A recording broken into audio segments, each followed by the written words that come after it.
Bu. Boleh kamu perkenalkan diri kamu dulu? Perkenalkan, nama saya Nia Rusmita dari Sukarame. Usia kamu berapa? Usia saya 20 tahun, Bu. Oke. Kuliahnya semester berapa? Semester 5. Semester 5. Perkenalkan, nama Ibu Masya Alia Salsabila. Di sini Ibu sebagai seorang konselor. Kamu bisa panggil Ibu Masya, Alia, sesuka kamu aja. Jadi di sini sebelum kita buka, Ibu tahu kamu ada masalah kecemasan berbicara di depan kelas, benarkah? Benar, Nia? Bu, benar. Oke. Sebelum kita mulai konselingnya, apakah kamu tahu asas konseling itu ada apa aja? Kebetulan saya belum tahu, Bu. Di konseling ada 3 asas. Yang pertama, asas kerahasiaan.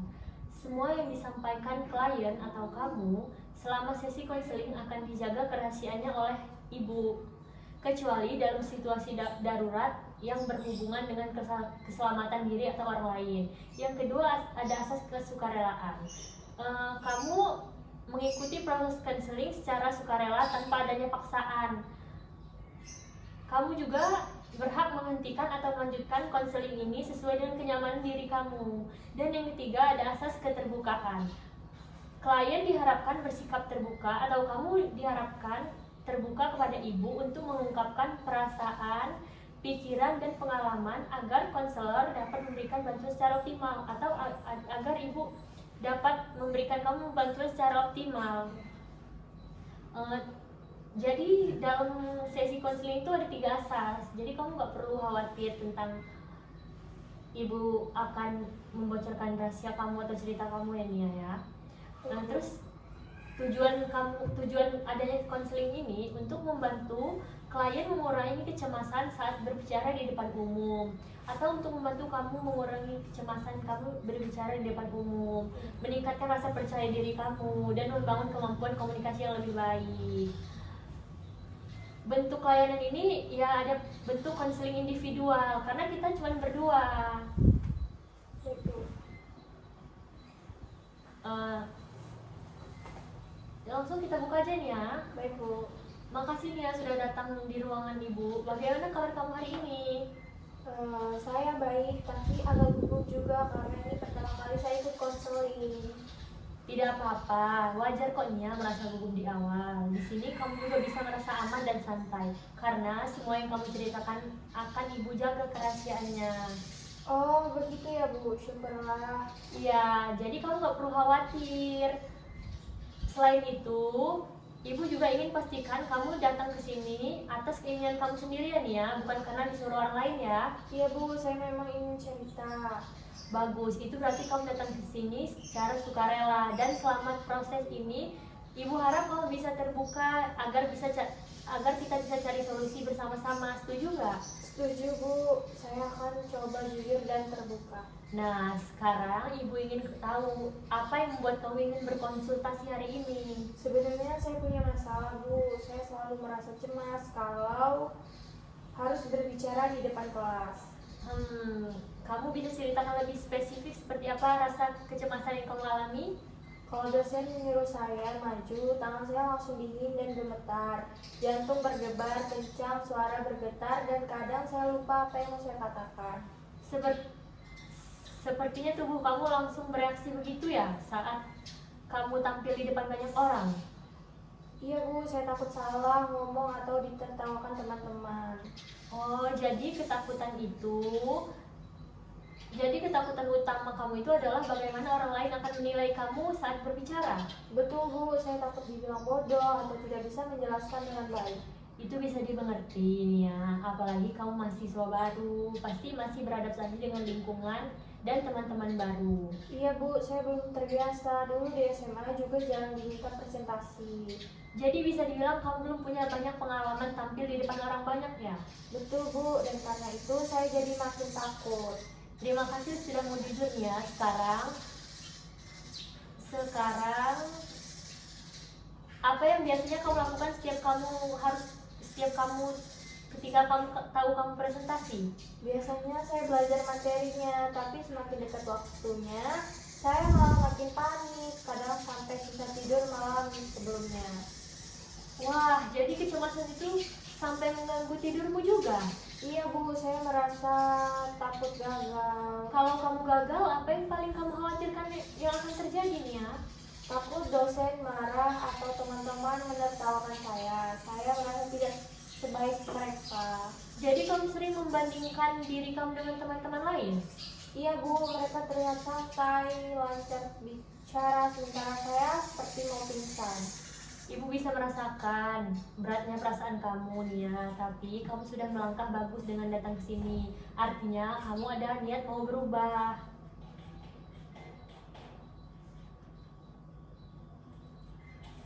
Minggu yang lalu yang kamu ceritakan cemas itu saat presentasi. Apakah kamu sempat mengalami hal itu di minggu ini ya? Iya Bu, waktu dosen minta kelompok saya tampil, saya langsung gugup, tapi saya coba tenang seperti yang Ibu bilang. Bagus, apa yang kamu lakukan Apa yang kamu lakukan untuk menenangkan diri waktu itu? Saya coba tarik nafas dan dalam-dalam dan berbicara pelan-pelan. Wah, langkah bagus nih ya. Apakah membuatmu merasa lebih tenang?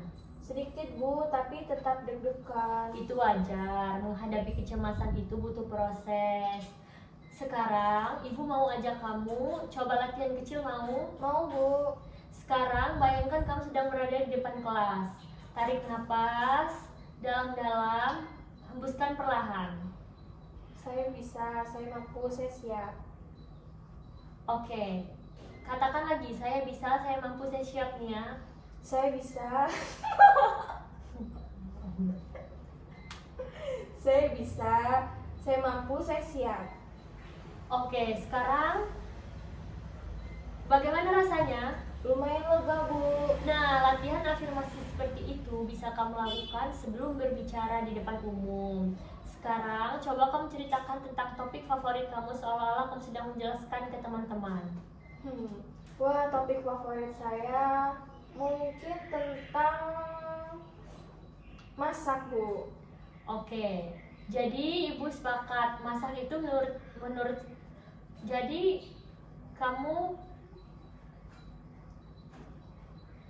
menurut kamu masak itu kegiatan yang sangat kamu sukai? Iya Bu, benar sekali. Menurut saya masak itu yang saya suka gitu Bu di tiap hari.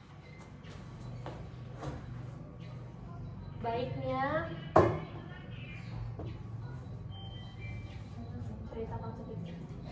Oke, ceritakan sedikit. Anggap saja ibu ini teman kamu, bukan dosen. Baik Bu, jadi setiap harinya saya suka masak Bu. Apalagi kalau masak-masak bareng teman gitu Bu. Bagus, suara kamu mulai stabil dan ekspresi kamu juga lebih tenang.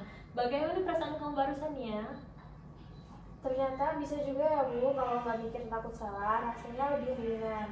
Tepat sekali, artinya masalah kamu bukan tidak bisa berbicara, tapi karena kamu terlalu fokus pada kekhawatiran kamu Nia. Iya Bu, saya terlalu banyak mikir negatif. Nah, mulai sekarang kita ubah pikiran negatif kamu menjadi positif. Setiap kali kamu berpikir, saya takut salah, ganti dengan saya sedang belajar dan berani mencoba. Bisa? Bisa Bu, saya akan mencobanya. Oke. Kamu ya, saya mau ceritakan matematika.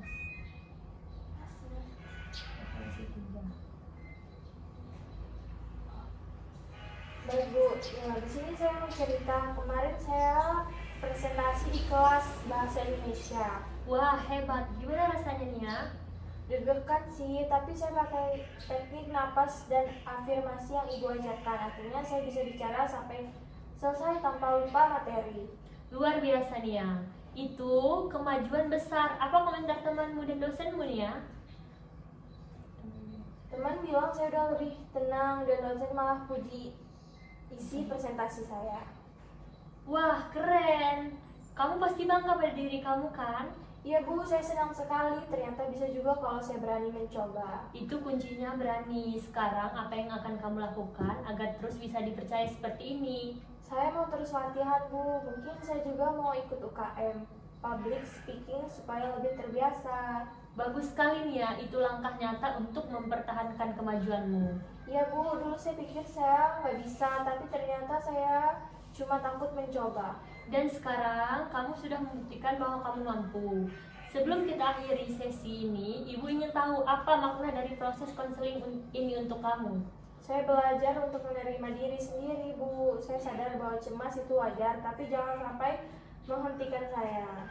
Indah sekali Nia, kamu sudah banyak berkembang. Ibu bangga pada kamu. Kalau nanti kamu butuh dukungan lagi, kamu selalu bisa datang ke sini Nia kapanpun. Terima kasih banyak Bu, saya benar-benar terbantu.